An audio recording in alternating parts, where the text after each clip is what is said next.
안녕하세요. 오늘도 사연살롱을 찾아주셔서 감사합니다. 저는 50대 중년 여성입니다. 늦은 나이에 공부를 시작해서 지금은 대학에서 강의하고 있는데 그 사연을 얘기할까 해요. 저는 시골에 아주 가난한 집에서 자랐어요. 공부하는 걸 좋아했지만 학교에서 집에 오면 밭일과 부엌일을 해야 했습니다. 부모님은 늘 농사일에 지쳐서 저희에게는 다정한 말 한마디 해주지 못하셨죠. 제 형제는 여동생 하나, 남동생 하나인데 저와 여동생은 당연히 중학교나 고등학교까지만 다니고 남동생은 대학까지 가야 한다는 게 집안 분위기였어요.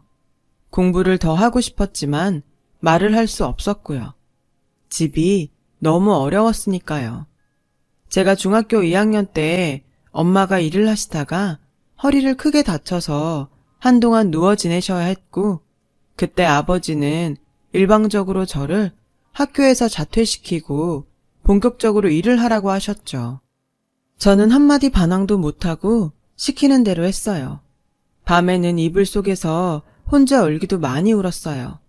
그렇지만 아직 초등학생인 여동생은 학교에 다녀야 했고, 남동생도 공부를 시켜야 했어요. 저는 엄마가 하시던 힘든 집안일을 도맡아 하면서 틈틈이 좋아하는 책을 읽는 것으로 만족해야 했습니다.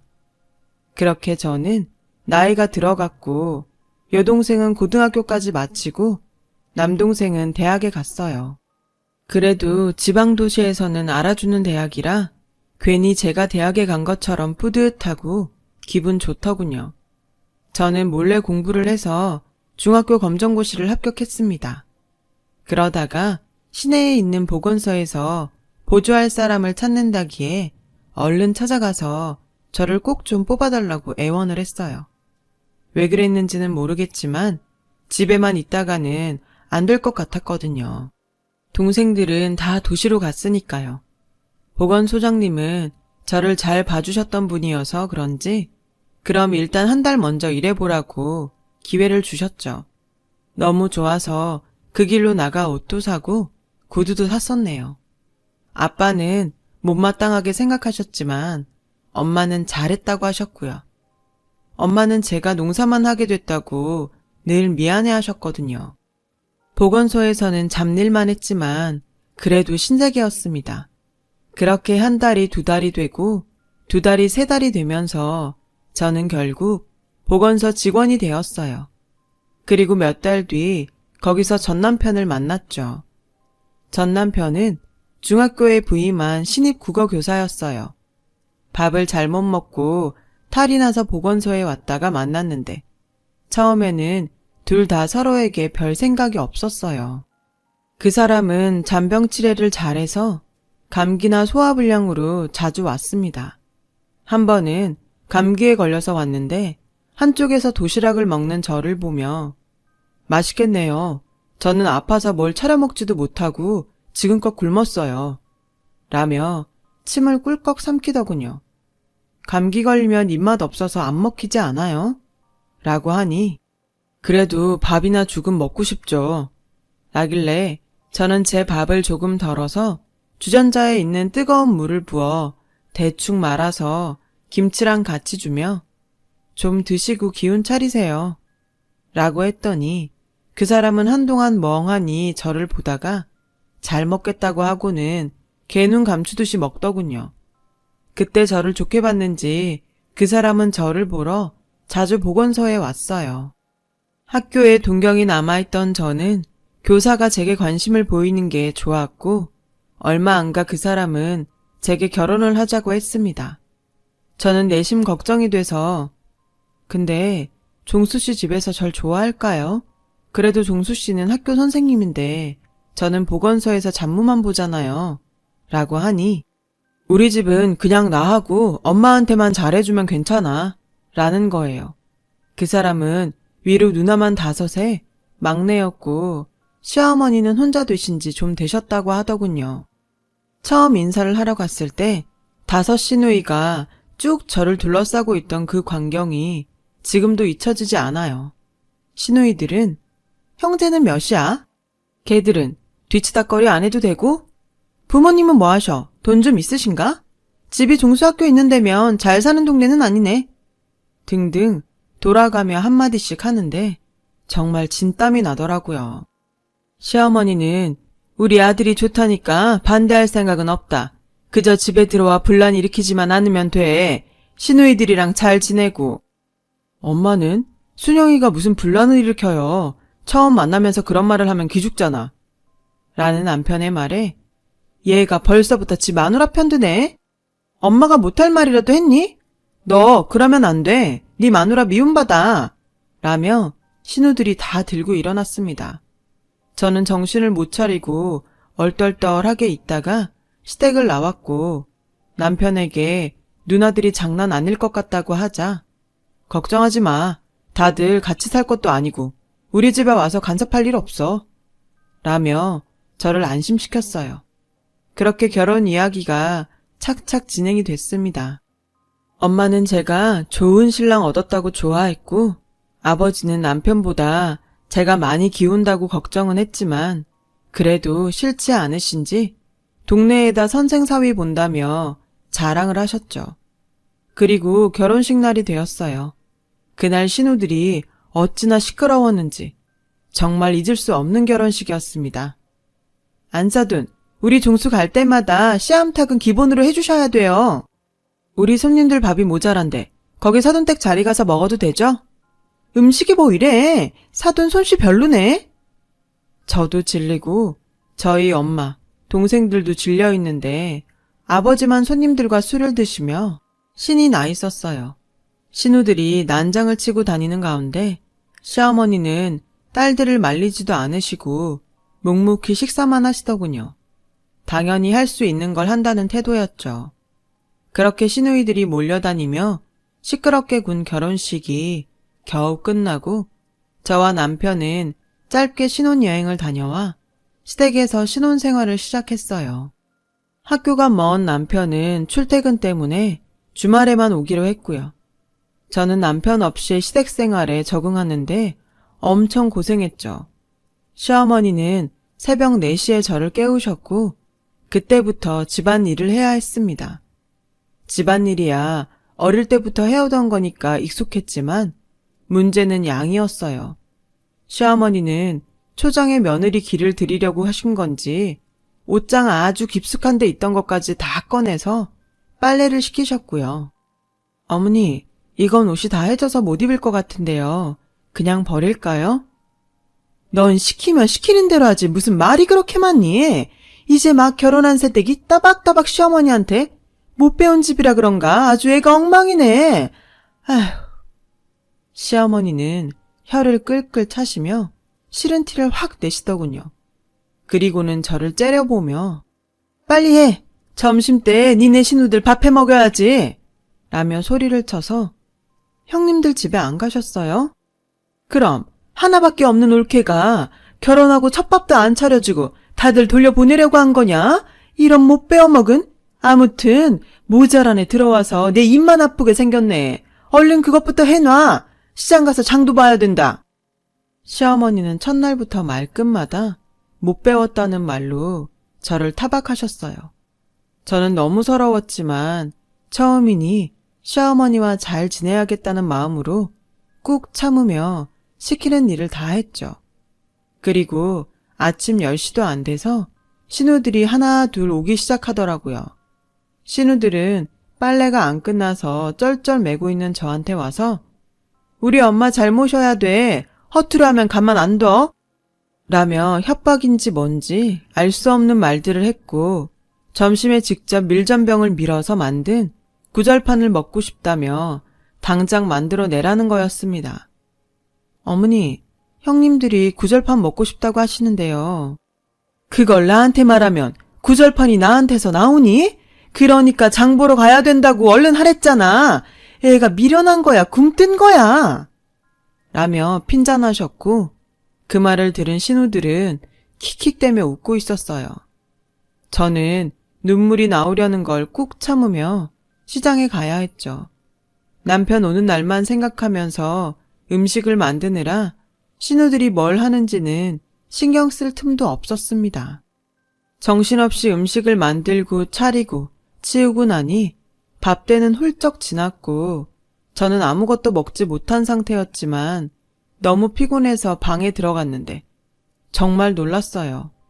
저희 방 가구 위치가 다 바뀌어 있었고 벽에 걸어놓은 결혼사진은 없어지고 그 자리에 시부모님 젊은 시절 사진이 떡하니 걸려있더군요. 너무 기가 막혀서 말도 안 나오는데 막내 신우가 문을 열고 들여다보며 니넨 방이 그게 뭐니? 우리가 다시 정돈하느라 아주 기운 다 빠졌다. 옥수수 좀 삶아봐. 네가 밥을 얼마나 조금 했는지 간에 기별도 안 간다. 라더니 시부모님 사진을 가리키며 항상 잘 기억하라고 알았지? 하고 문을 닫았습니다. 신우들은 일주일 내내 저한테 너, 야는 기본이었고 모든 걸 간섭하며 시부모한테 잘하라고 다그쳤어요. 드디어 주말이 돼서 남편이 돌아왔어요. 저는 그간 있었던 일을 남편에게 투정하듯 다 말했습니다. 그래도 남편은 제 편이 되어주겠지라고 생각했으니까요. 하지만 남편은 아무 반응이 없었어요. 오히려 뭘 그런 걸 가지고 그러냐는 투였죠. 이제 처음 살림 시작하니까 누나들도 걱정이 된 거지. 그리고 나도 방은 처음보다 지금이 나은 것 같아. 라며 대수롭지 않게 말하는데 정말 실망스러웠어요. 시어머니는 남편이 있을 때에는 제게 잘했습니다. 심한 말도 하지 않으셨죠. 하지만 남편이 학교로 돌아가고 나면 못 배워서 그렇다며 어쩌다가 너같이 무식한 애가 우리 집에 들어왔냐고 구박을 했어요. 매일 숨이 막히는 것 같았죠. 신우들은 제 신혼방을 아무 때나 쳐들어왔고요. 또 어찌나 많이들 먹는지 끝도 없이 상을 차려내느라 하루가 다 갔어요. 제 결혼식만 끝나면 다들 돌아갈 거라고 했는데 막내 신우는 아예 집으로 들어왔고 다른 신우들도 하루가 멀다 하고 왔죠. 얼마 지나지 않아 신우들은 자기들 집 빨래까지 가져와서 저더러 빨라고 하더군요. 형님들 빨래는 형님들 집에서 해서 말려야죠. 이것까지 제가 어떻게 해요. 안 그래도 집안일이 얼마나 많은데요. 라고 했더니 막내 신우가 득달같이 시어머니를 부르더군요. 시어머니는 저에게 중학교도 검정고시로 나와서 잡일이라 하던 애가 학교 선생 만나서 결혼했으면 이 정도는 각오했어야지. 네가 우리 종수 꼬실 때는 아주 땡 잡았다 그랬지? 우리 그렇게 호락호락하지 않아. 네가 우리 종수보다 한참 못 배웠는데 뭐든 두말 없이 해야 되는 거 아니니? 시어머니와 시누이들은 저의 열등감을 아프게 찌르며 저를 무력하게 만들었어요. 저도 제가 남편보다 뒤떨어진다는 인식이 있었기 때문에 그 말에 선뜻 대꾸를 할 수가 없었고요. 그렇게 저 혼자 꾹 참으며 시간이 지났어요. 시댁은 제사가 1년에 10번도 넘게 있더군요. 거의 매달 제사상을 차리는 게 보통 힘든 일이 아니었어요. 신우들은 제사 때마다 한 덩어리가 되어 몰려와서 이것저것 간섭했고 조금만 마음에 안 들면 제가 시어머니를 잘 모시지 못한다며 화를 냈어요. 야, 너 따위가 뭔데 감히 우리 집안을 우습게 보고 이런 상을 내온 거야. 생선이 이게 뭐야? 가서 다시 사와. 그러면서 돈 한 푼도 주지 않았죠. 남편은 제사가 평일에 있을 때에는 밤 늦게 와서 제사를 지내고 다음날 일찍 가곤 했어요. 저는 제사가 끝나고 다 치운 후에 남편에게 형님들이 너무하는 것 같다고 했죠.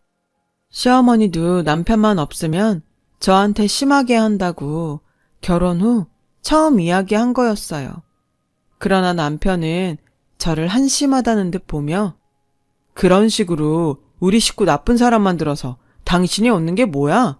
누나들은 당신이 이제 새댁이니까 일 잘 못할까봐 그러는 거지. 나쁜 뜻이 있어서 그런 것도 아닌데 뭘 그렇게 사사건건 기분 나쁘게 받아들여? 라더군요. 처음 결혼했을 때 남편이 이런 식으로 말했을 때는 잘 몰라서 그러겠지라고 생각했는데 이제 보니 이 남자는 제가 호된 시집살이를 하는 걸 당연하게 받아들이는 것 같았어요. 나 당신 아내야. 당신이 내 사정 몰라주면 누가 알아줘? 나 어릴 때부터 집안일에서 웬만한 건 다 잘해. 이제 형님들도 그거 알 만큼 시간 지났잖아. 그런데 아직도 이러는 게 난 너무 힘들어. 게다가 당신까지 이러니 내가 누굴 믿고 살아야 돼? 당신 없이 한 주 내내 얼마나 힘든 줄 알기나 해? 라고 했더니 남편은 버럭 소리를 지르며 내가 뭘 어쨌다고 믿네 마네 그러는데 나는 거기서 한 주 동안 놀다 오는 줄 알아? 집에 와서 쉬지도 못하고? 아유, 내가 진짜 솔직히 당신의 학교를 제대로 나오기로 했어? 뭘 했어? 그러면 집안일이라도 잘 해야 되는 게 맞는 거지. 자꾸 사람 귀찮게 하지 좀 마. 그 말을 듣는 순간 저는 남편에게 기대했던 모든 것들이 무너져 내리고 말았어요. 너무 속상하고 억울해서 밤새 소리 죽여 울었죠. 이혼 생각이 간절했지만 용기가 나지 않더라고요. 그저 시누이들이 찾아오지 않게 될 날만 기다리며 살았던 것 같네요. 하지만 제 바람과 달리 신우들은 1년이 지나도 계속 찾아와서 저를 괴롭혔어요. 조금만 자기들 마음에 안 들어도 아버지가 안 계시니까 자기네를 무시한다며 오만 성질을 다 내고 하던 일을 처음부터 다시 하게 하기도 했어요. 저는 너무 스트레스를 많이 받은 나머지 몸이 점점 허약해져 갔고 어느 주말 하혈을 하며 쓰러지고 말았습니다. 저를 돌봐주는 사람은 아무도 없었어요. 시어머니는 신우들과 시내에 외출 중이었고 저는 혼자 혼절을 했다가 깬 후 겨우 병원에 가서 임신 8주였는데 유산됐다는 말을 듣게 되었죠.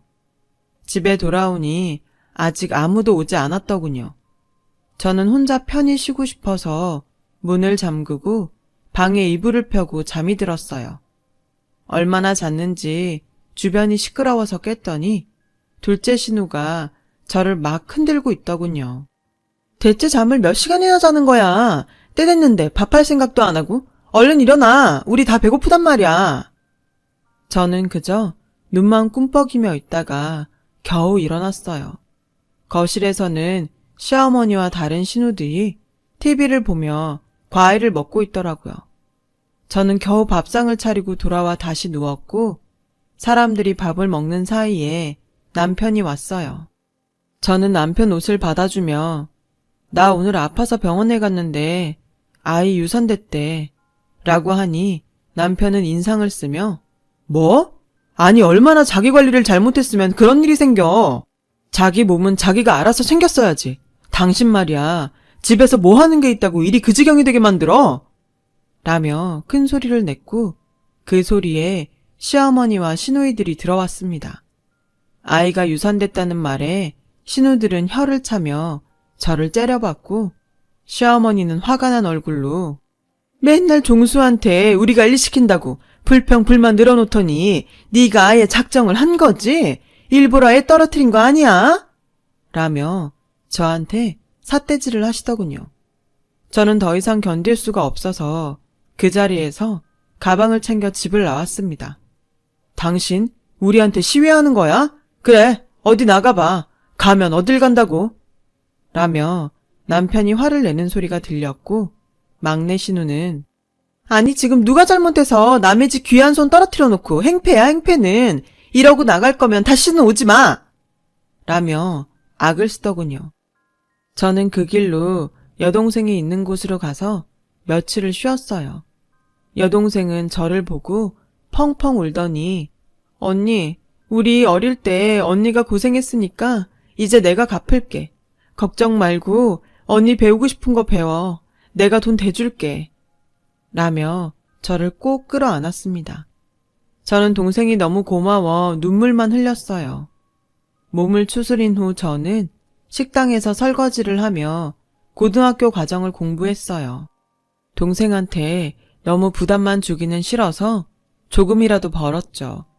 검정고시에 합격하자 여동생은 저에게 대학 입시 공부를 하라더군요. 언니가 우리 중에 머리도 제일 좋고 공부도 진짜 잘했잖아. 이제라도 아버지 눈치 보지 말고 언니 직성 풀릴 때까지 해봐. 안 되면 어쩔 수 없지만 믿져야 본전이잖아. 그리고 언니는 분명 합격할 거야. 라고 용기를 줬습니다. 쉽지 않았지만 대입 공부를 시작했죠. 그 사이 남편에게 이혼 통보서도 받았어요. 제가 일방적으로 집을 나갔으니 위자료도 줄 수 없다는 내용이 적혀 있었어요. 갑자기 시어머니와 신우들에게 당했던 일이 생생하게 떠올랐고 억울함에 정말 이를 악물며 공부를 해서 2년 후 대학에 붙었어요. 동생들은 무척 기뻐했어요. 누나, 입학금은 내가 내줄 테니까 걱정하지 마. 라며 저를 격려해 주는데 어찌나 기쁘던지 말로 다 할 수 없었죠. 학교를 다니며 등록금을 버는 건 정말 힘들었어요. 한 학기는 장학금을 탄 적도 있지만 일을 하다 보니 공부 시간을 많이 놓쳐서 장학금 성적이 잘 나오지 않을 때도 덜어 있었거든요. 휴학을 하고 돈을 벌어놓고 다시 다녀야 하나 걱정할 때 갑자기 하늘이 저를 돕는 것 같은 좋은 소식이 들려왔어요. 부모님이 사시던 집과 근처 땅이 자식 없는 친척분 소유였는데 그분이 돌아가시면서 부모님께 물려주셨다는 겁니다. 그 장소를 관광지로 개발을 하기 위해 정부에서 보상금을 준다고 했고요. 엄마는 제게 오셔서 너네한테 돈 나눠줄 건데 순영이 너한테 더 주려고. 네가 어려운 형편에 공부도 끝까지 못해서 너무 힘들었잖아. 지금이라도 공부한다고 애쓰는데 편하게 해주지도 못하고. 그러니 이 돈으로 등록금 하고 열심히 공부해. 정말 기적 같은 일이었어요. 제 생각을 해주신 부모님께도 감사했고요. 동생들도 엄마 말대로 하겠다며 오히려 돈을 더 보태겠다고 했죠. 그렇게 가족들의 응원을 받아 저는 남은 대학 학기를 잘 마쳤고 대학원에 가서 박사 과정까지 공부했죠. 정말 저에게 배움이 이렇게나 행복을 주는지 몰랐어요. 시간 가는 줄 모르고 공부했어요. 그래도 힘든 날이면 시댁에서 못 배운 주제라며 저를 깎아내리던 모습이 떠올라 정말 더 열심히 했어요. 덕분에 저는 박사 학위를 받고 대학에서 강사를 하다가 조교수가 되었죠. 그렇게 시간이 흘러 대학원 입시철이 되었고 저는 석사과정 면접에 들어가게 됐습니다. 그런데 입시 서류에 아주 낯익은 사람이 있더군요. 제 전남편이었어요. 그 사람은 저를 알아보고 믿을 수 없다는 표정을 짓더니 곧 새파랗게 질렸습니다. 제 첫 질문부터 횡설수설하더니 결국 면접을 망치고 말더군요. 저도 그렇고 다른 교수님들 채점표도 점수가 제일 낮았어요. 면접이 끝나고 나니 남편은 저를 기다렸다가 쫓아왔더군요. 순영아, 이게 어떻게 된 거야? 이런 소식은 좀 전해주지 그랬어. 저는 그 말에 정색을 하며 김종수 씨, 면접 끝나자마자 찾아와서 반말부터 하시고 이러는 거 아니죠? 그리고 저는 엄연히 여기 교수입니다. 저한테 할 말 있으시면 교수님이라고 예의부터 차리세요. 라고 하자 남편은 당황해서 아니, 그게 제가 그러려던 게 아니고 죄송합니다 교수님 하며 쩔쩔맸습니다.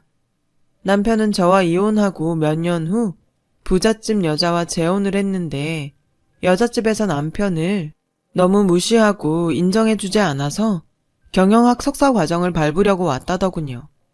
외국 유학 갈 실력은 되지 않아서 국내 대학에 왔다고요. 국내 대학은 되게 만만하신가 본데 성적은 그럴 처지가 아닌 것 같던데요. 저는 차갑게 말하고 돌아섰고 남편은 집에 가서 제 얘기를 했는지 다음 날 둘째와 막내 신우가 학교를 찾아왔습니다. 울케, 여기 이러고 있으면 당연히 우리 종수 되겠어. 이게 다 인연이 있는 거네. 안 그래? 조용히 하세요. 여기가 당신들 안방인 줄 알아요? 저는 제 연구실에 찾아와 호들갑을 떠는 신우들에게 소리를 질렀고 신우들은 금세 조용해졌습니다. 제가 왜 댁들 올캡니까? 저는 완전히 남입니다. 자꾸 이런 식으로 댁들 동생 뽑아라 말아라 하면 신고할 겁니다. 라고 하니 두 사람은 어쩔 수 없이 돌아가더군요. 나중에는 시어머니와 다른 신우들까지 저를 찾아와서 싹싹 빌었어요. 어떻게든 네가 우리 종수 합격하게 해주면 안 되겠니? 내가 정말 잘못했어. 다 내 잘못이다. 미안하다. 그래 옳게 이런 사람 아니었잖아. 우리 종수 귀한 독자야. 네가 어떻게 좀 해봐. 할머니, 못 배우셔서 뭘 잘 모르시나 본데요. 대학원 시험이란 게 시장에서 나물 가격 흥정하는 게 아니에요. 아줌마들도 때만 쓰면 다 되는 줄 알고 사셨죠? 그렇게 무식하니 대학교까지 찾아와서 부끄러운 줄도 모르고 지네 애가 어떻네 독자네 그런 말을 하죠. 그리고 어디다 대고 반말하십니까? 저는 이 학교 교수예요. 대체 뭐 하는 집안이길래 그런 기본적인 예의도 모르고 사시나요? 여기는 댁들처럼 무식한 사람들이 와서 늘어붙는다고 뜻대로 되는 데가 아니에요. 대학 때 성적하고 시험 본 걸 토대로 공정하게 뽑으니까 억지 그만 쓰고 돌아들 가세요.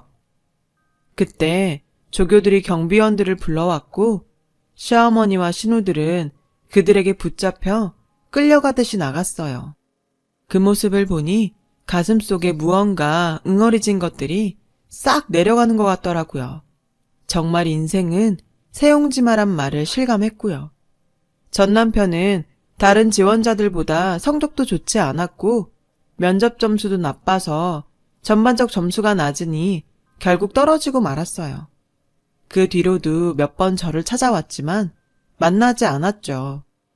저는 지금 늦게 결혼을 다시 하고 남편과 오붓하게 잘 살고 있습니다.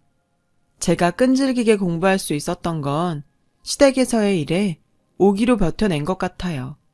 그때 일이 밑거름이 되어서 지금 인생이 행복하니 이제는 저도 만족합니다.